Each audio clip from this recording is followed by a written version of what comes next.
Hello, welcome to Media Academy Online Film Diet Podcast, episode 7. I'm Dana. And I'm Brandon, apparently. Switcheroo. No, I'm Brandon.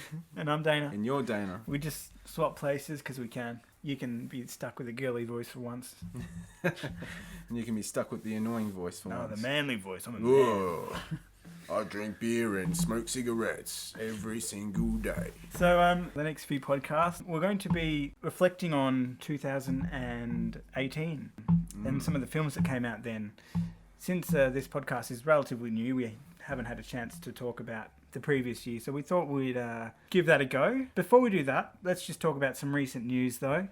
Yes. In 2019, Disney. Hey. There's two milestones we should talk about with them. First one, Avengers Endgame. That is now the highest grossing film of all time. Cha-ching. Rolling in the cash. Rolling in the dough. I saw it coming as soon as I saw that pretty much everything was playing only that film. Ugh. But is it cheating when they had all these other films building up for it? That's my thought. Explain that to me, what you mean by that. So, it made a lot of money, but... Not on its own merits. No, it had 20-something films building up that all created momentum for this film. When the film that just lost its crown was a film that made $2-something billion, Yeah. but it was a standalone film. Mr. Jimmy Cameron's Avatar. Avatarian. Where that stood on its own merit and was able to make that money itself, when this one had more of a momentum going. Absolutely. Building up it to it. had a good 10 years of build up. Whereas Avatar, probably just relied on the effects in 3D for its major of push. I don't know what to think or say about Food for thought. that. Not that I'm trying to discredit Avengers Endgame or anything, but it's a player in the whole discussion, I reckon. Oh, absolutely. And I think since Iron Man, who would have thought we would be here at this point in time, reflecting back on 20 odd films. Yeah. That's come after that one first movie. Little Iron Man. Little Iron Man. I remember going to the cinema for that one and going, yeah, I'll go see it because, I didn't read the comic. I knew who Iron Man was and all that, but didn't know the character much. I didn't read the comics or nothing. But, went and saw it and thought, yeah, that was all right. Yeah, I watched it on DVD first. At the time, it was refreshing to sort of see polished, well-made superhero film. That was fun. Yeah, that was fun. And to be honest, I found it a bit jarring at the time because I think Dark Knight came out the same year. Yeah. And I was just all about Dark Knight and Batman at that stage anyway. Very different kind of films. Yeah, and then when I saw Iron Man, I was kind of like, I don't know how I feel about it. I think I liked that light-hearted approach, that humour to it. I definitely loved Robert Downey. Yeah. Like that. He made that movie. Definitely. And Jeff Bridges I like in it. And I guess Gwyneth Paltrow. I mean, all the main players were right. Yeah. Jon Favreau's director was good. Yeah. But I just found the story a bit lacking in areas and scope. Yeah. Like it did feel like a small film. But it was fine. I think the reason why I liked it is that the dialogue, a lot of it didn't take itself too seriously.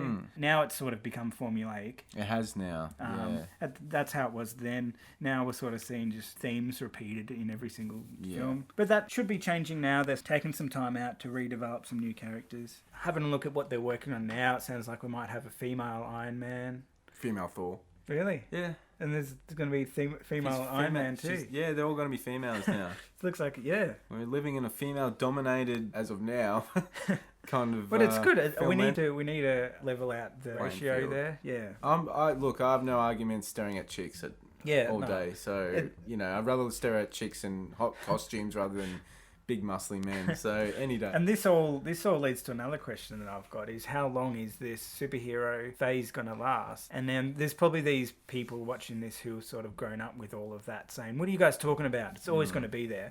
But we've seen this exact same thing happen in the past. Yeah. Western films, that was huge when they were getting made 50s, films. 60s. Yeah. Also, I think they died off after the 60s. Yeah. We've seen that happen there. And horror movies. Slasher films, I suppose. Mm-hmm. Yeah, I mean, we always have these up and downs and, spikes in things in culture. And maybe they will just change with the times enough so they can stick around. Well, we did have a big fantasy thing just before the superhero one. We did, so Lord of the Rings, Yeah. Harry Potter, etc. Yeah. There's been a few since, Pirates but of the that haven't really Caribbean. taken off. Yeah, there's been heaps. Yeah.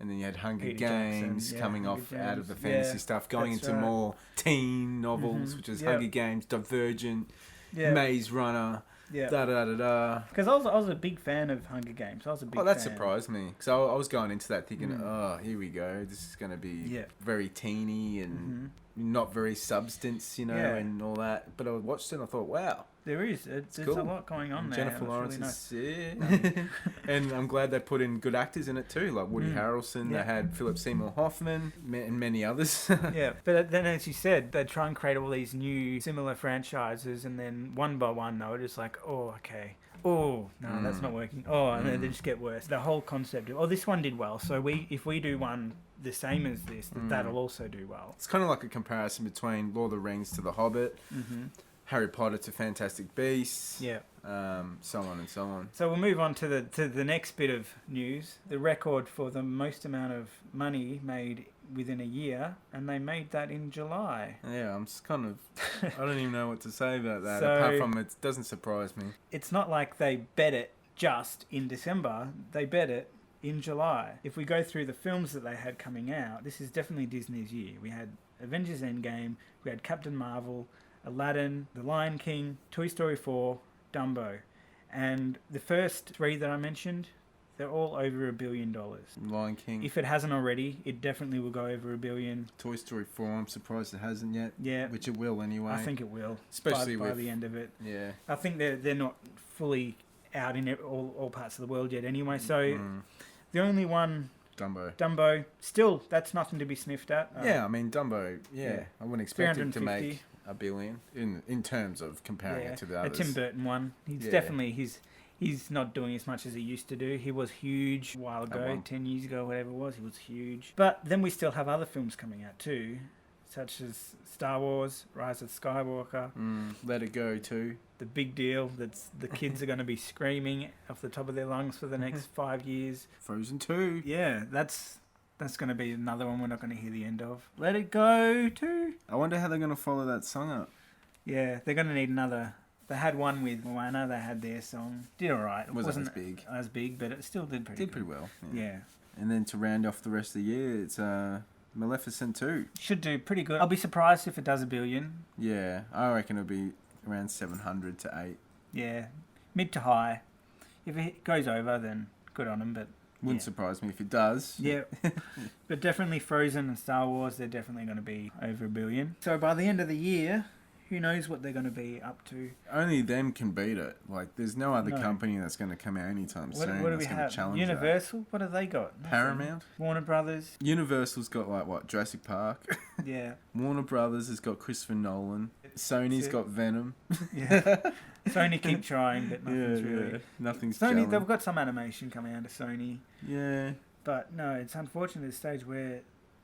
Disney is so far ahead now that no one can beat them. Yeah, there's no competition there. At least not for the foreseeable future. Yeah, unless Universal, Paramount, and all those other guys merge. Yeah. And create this rebellion against the Empire.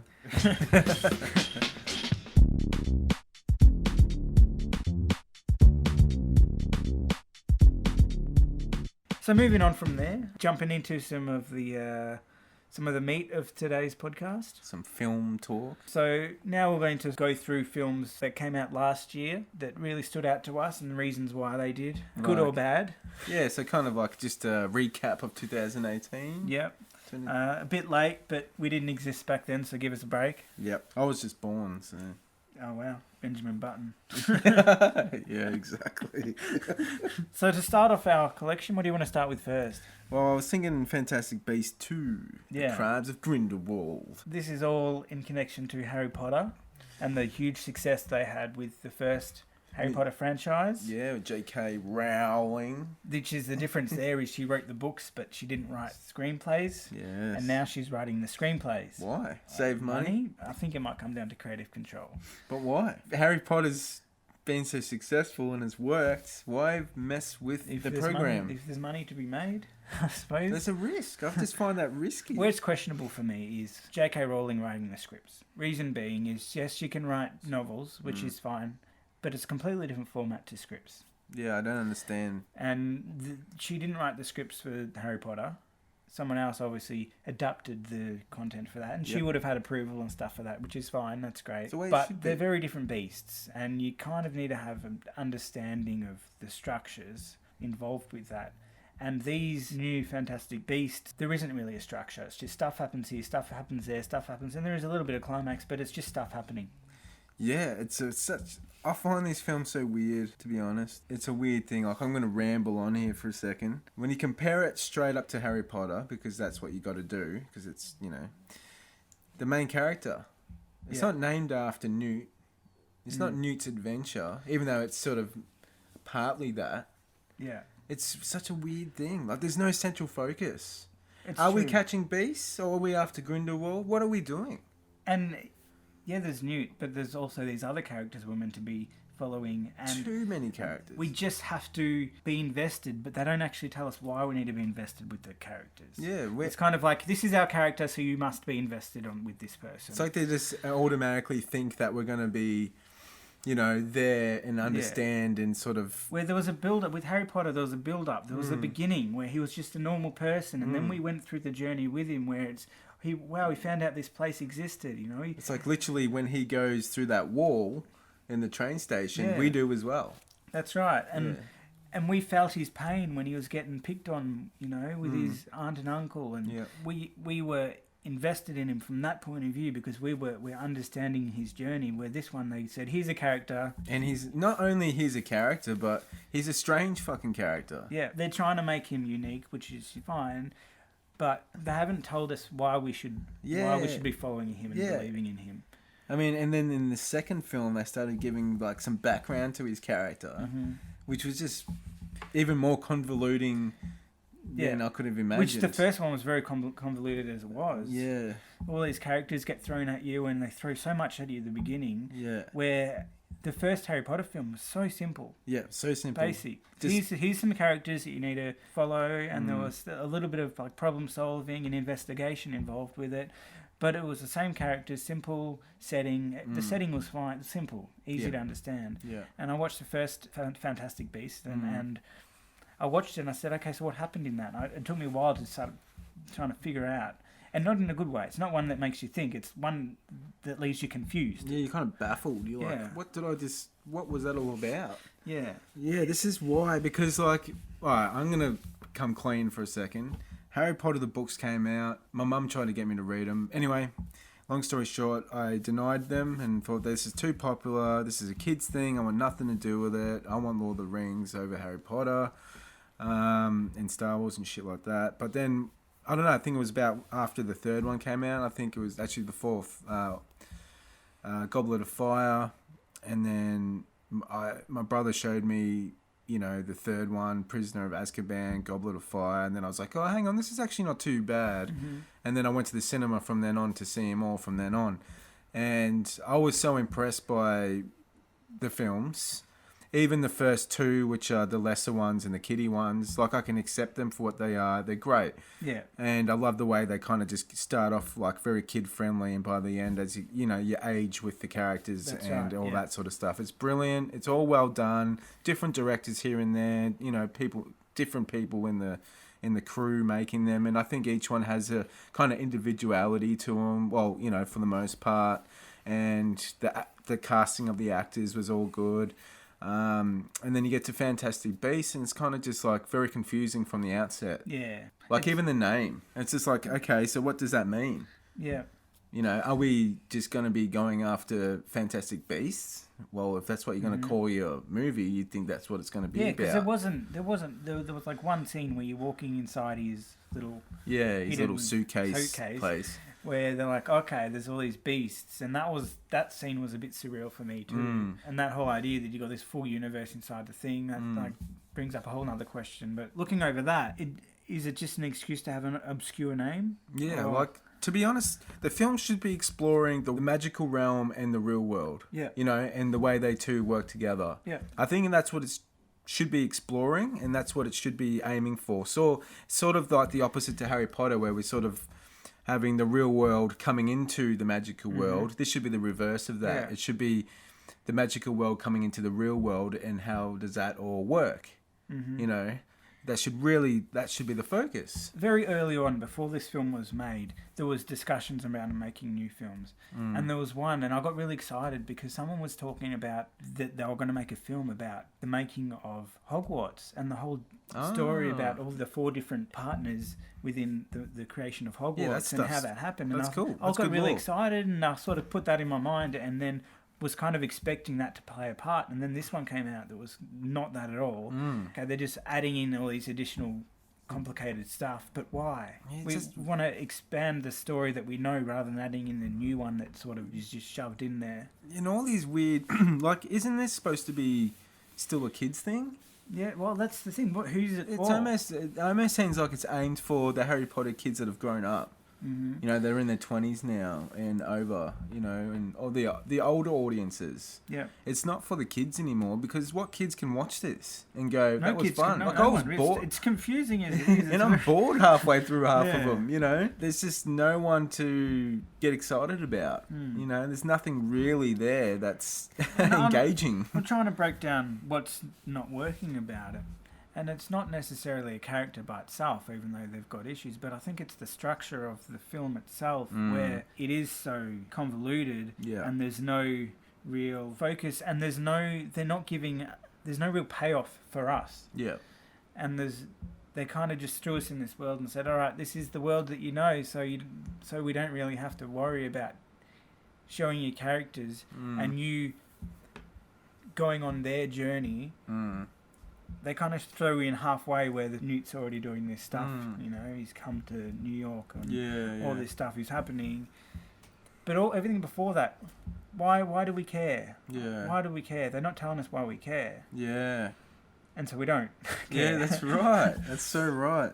And like, yeah, you feel like you're jumping in halfway because, you know, you're playing catch up through the whole movie, and they're throwing all this new stuff at you. Yeah. And you're trying to it's like you figure it out. It feels like you walked in halfway through the movie. Yeah, that's exactly right. It totally does. Where maybe there should have been some scenes beforehand where we were learning the backstory of Newt, and you know how he became where he is now. And what's the reason for this Fantastic Beast thing? Like, I don't get it. Why is there a bloody beast hunter? Yeah. Like a cat, Zoo Man? Like, what's with Mr. Zoo? Yeah. You know, like, I don't get it. I just don't get it. Yeah. I mean, to be honest, if the films were better or whatever, you know, I could get into it. I could get, you know, it's all fine. The ideas and concepts and all that are fine. You break each part by itself, it seems fine. Location, New York, fine, no worries. There's a gold mine there, really, that you can play with. Yep. You know, characters, each character by themselves, they're all right. I've got no issue with the characters, you know. Yeah. But you put all the bits together, and there was no central story that really had you following it 100%.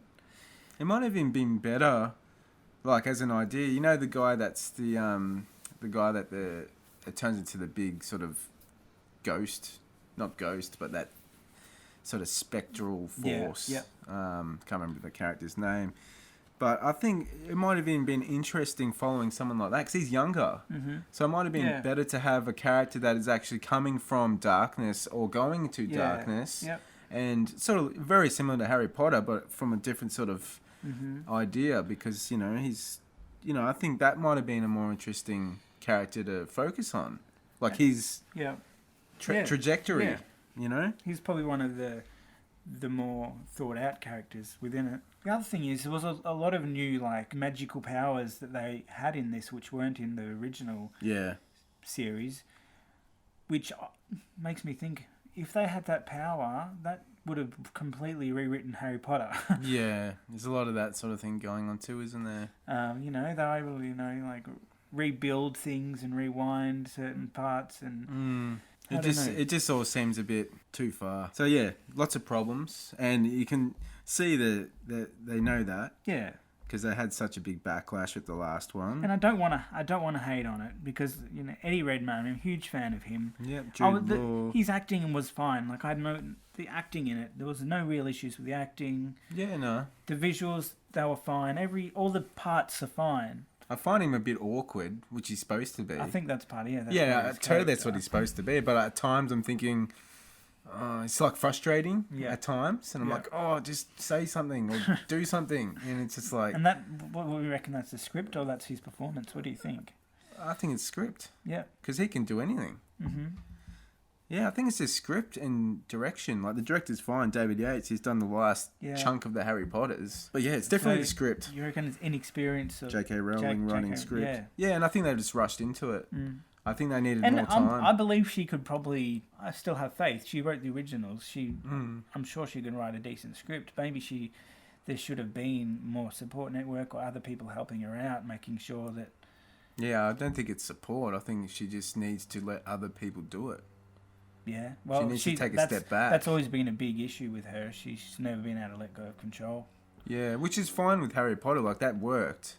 Yeah, but I think there's just something here. I think she's probably gotten a bit more, not ego, but a bit more control. She wants more control, and she wants more recognition or involvement. Yeah. She wants more involvement, and I guess, and I suppose that's what's creating a bit of problems because it's people that make films and have been doing so and understand the language of film that are the ones that can make a decent film, like Lord of the Rings or the Harry Potter films. You have to know how to craft characters into a 2-hour runtime or 2.5-hour runtime, and then stagger it across how many 5-6 films, and keep us invested for the whole time. Exactly, well.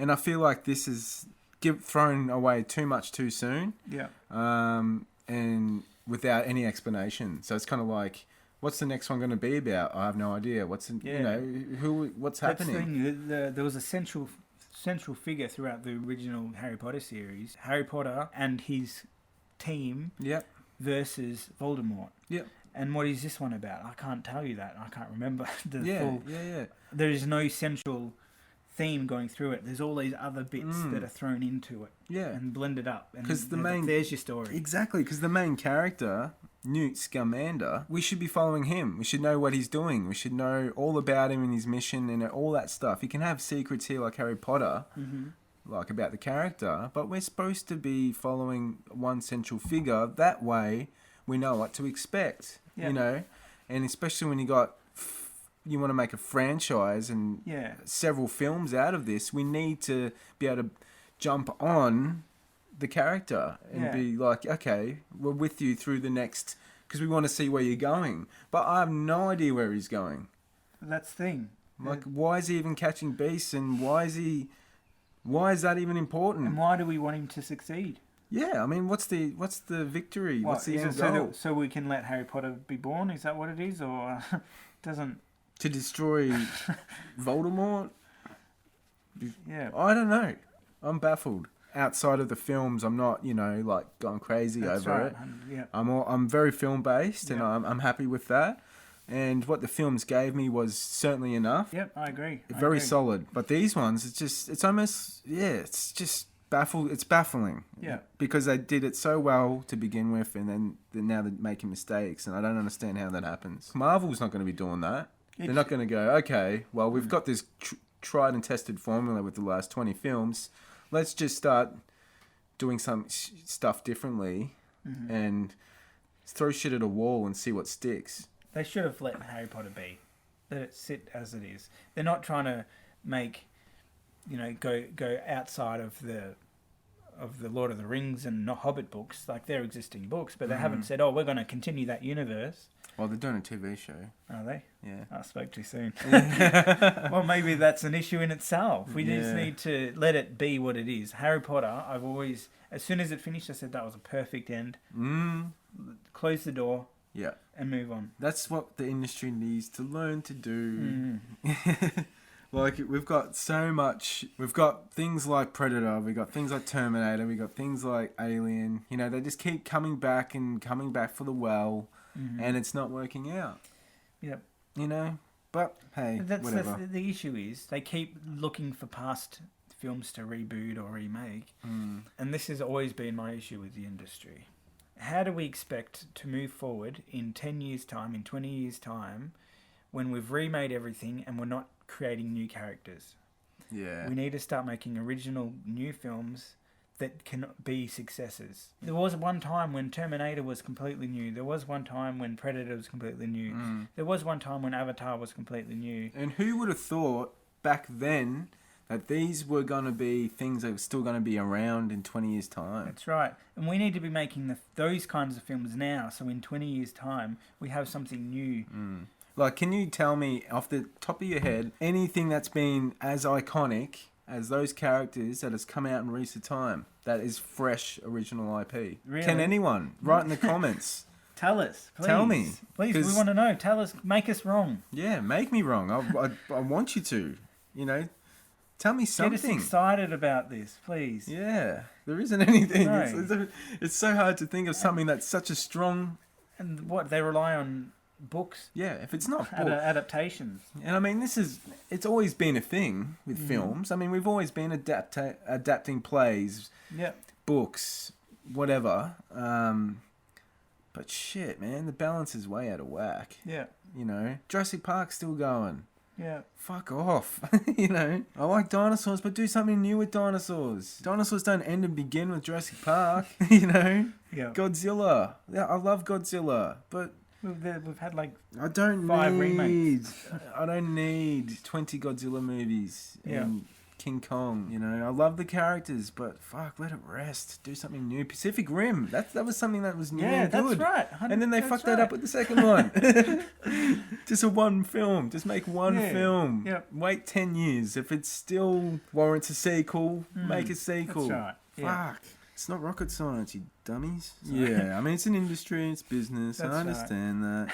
Fast and the Furious 9, Hobbs and Shaw, fucking this, that. Fast and Furious. I hate Fast and Furious, and I want you to hate me for it, but I hate Fast and Furious. It's not Fast and Furious. Fast and Furious was the film that was made donkeys years ago, was about people drag racing on the street illegally. Yeah. And that is not what it is now. Now it's like super agent, spy, fucking... So if someone says it's Fast and Furious, it's not. They're stolen their name for monetary sake. Yeah. It's turned into action film. Yeah. 2.0.